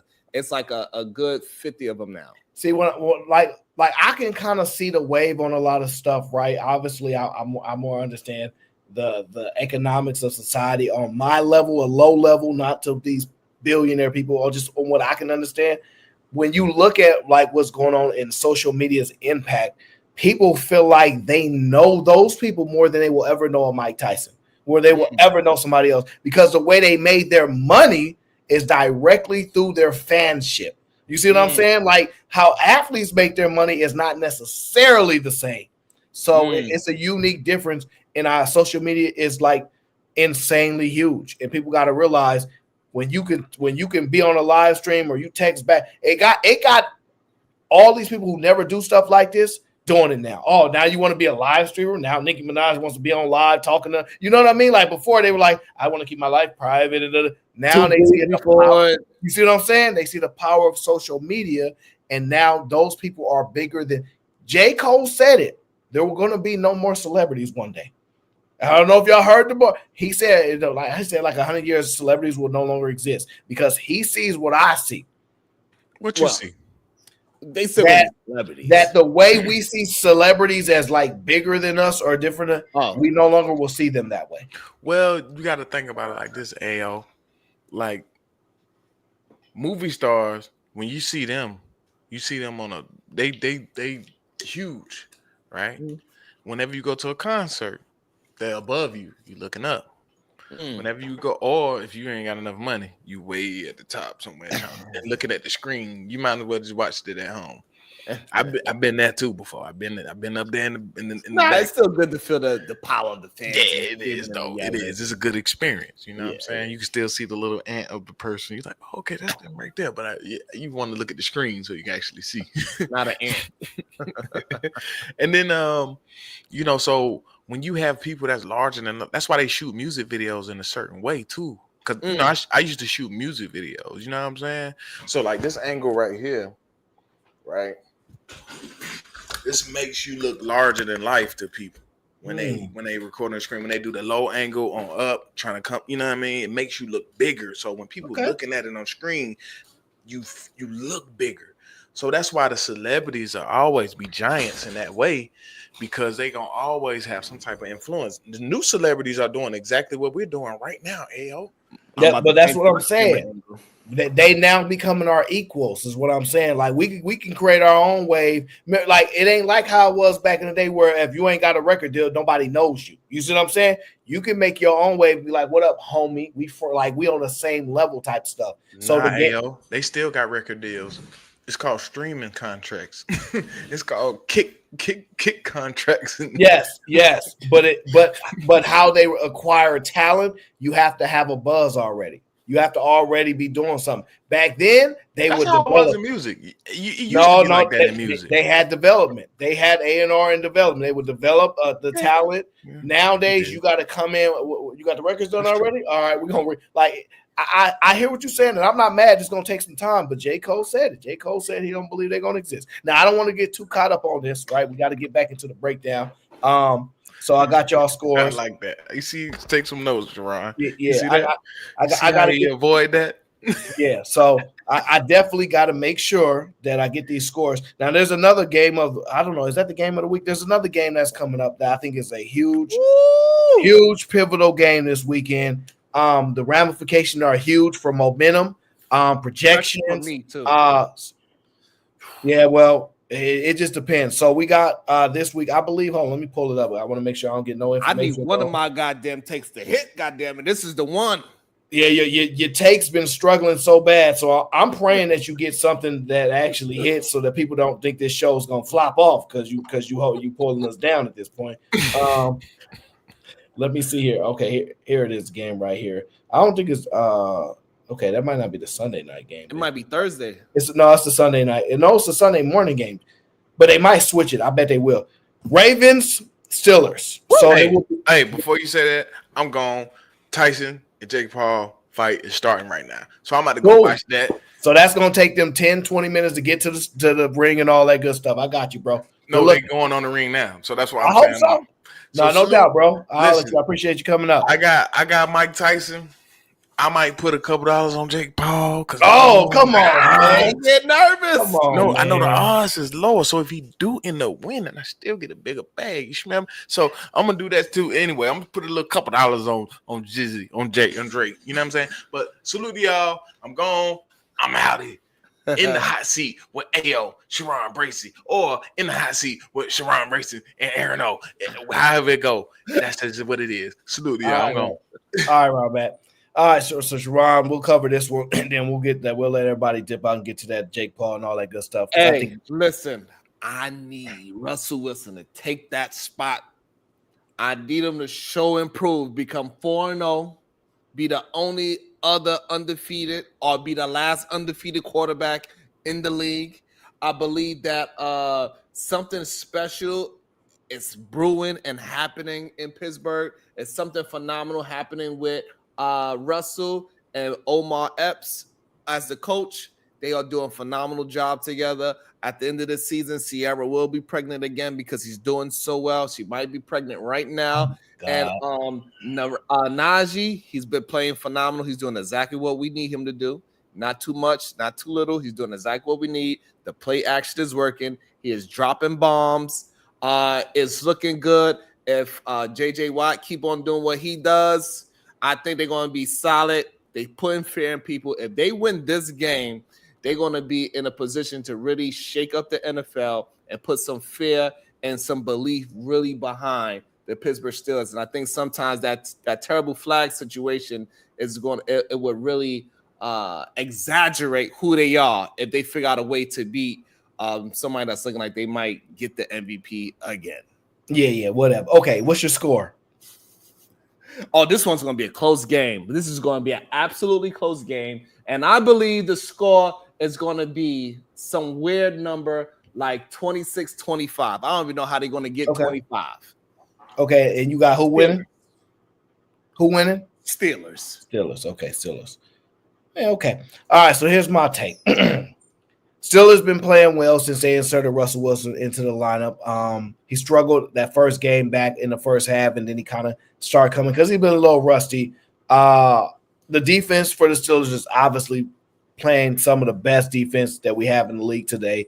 One of the Watt brothers is there, and he is an absolute monster. Their secondary is doing really, really well. They got some really good talent over there. That they're phenomenally well coached. Okay, so I don't think they have an edge in the coaching part because both of these are Super Bowl winning coaches, so they have an extreme amount of experience. So you have to go skills players for skills players. Then you have the Ravens, who have an historically bad defense compared to what we historically know them for. You know what I mean? Like, we know them for being like, that's Baltimore. They if anything, they gonna come with a defense. You know what I'm saying? That's not happening this year. Their defense they're getting burnt. They're getting big plays thrown all over them, giving up a lot of fourth quarter points. It is not what the franchise is known for. With that being said, there's a reason for that, because their offense is historically good. They're playing way better than what we know them to be. And that's obviously because Lamar Jackson has taken a huge step. His accuracy is up this year. His decision-making is up this year. But whenever he goes against this team, he has struggled in the past. So how I view this game is very, very simple. I believe the Steelers are going to get dominated. I believe the Ravens are going to win by at least 2 touchdowns. I think Lamar Jackson is going to make sure the world knows I'm serious. I can't get over the hump with the Chiefs right now because their offense, how their coach is, they're so great. But when it comes to these Steelers, this is the game where y'all going to start saying, oh, wow, okay, all right, they tried, but they're going to lose. And without a doubt, it's going to be overwhelmingly convincing that the better teams is the Baltimore Ravens, led by MVP front runner Lamar Jackson. I don't think this game will be even close. I see the Ravens making a statement. But I do think it will start off entertaining. But I see the game being bust up by like 14 points. So I have the game somewhere around like 30-18. Wow. Like that. 30. So you don't even think it's going to be a competition? Yeah, I don't have an exact score. I just think they're going to win by 2 touchdowns. Baltimore. That is interesting. I can see it happening. It's definitely possible. Baltimore is balling. They are playing like a well-coached team. They're not making an extremely amount of noise because of the way how they started their season. They started very rough. They didn't seem like they knew what they was doing. It seemed like they was rusty, or they had I don't know what was going on. It was something wrong in the beginning. But now they got it together, and they starting to put together a nice string of games. That boy King Henry is looking phenomenal right now. He's going back and forth with Saquon. After this game, he's going to be back on top as the number 1 rushing leader if he keep that up. And then you just got Lamar just being Lamar. Man. I'd still believe somehow Russell, he finds a way to play up to his competition, and he's going to get his team fired up to play up to the competition. JJ, he is just he been balling out of his mind for the past 4 years. And so I think it's going to be a close game. But for some reason, I just have this feeling that Pittsburgh is going to upset Baltimore Sunday. Yeah, I don't see it, my friend. I don't see it. But you got your predictions in. We got Sharon's bad takes, and Aaron O does what he does best. Make sure you guys get the best takes, okay? We got the fight coming up. We don't want you guys to have to miss it. We thank you guys for rocking out with us today in the hot seat. Ron Mack was the only one with a little courage to jump up here. He obviously had a little bit of liquor tonight, so that's what got that liquor courage. But we appreciate the jester anyway, okay? We appreciate y'all tuning in. We're going to see y'all on the next show. And until then.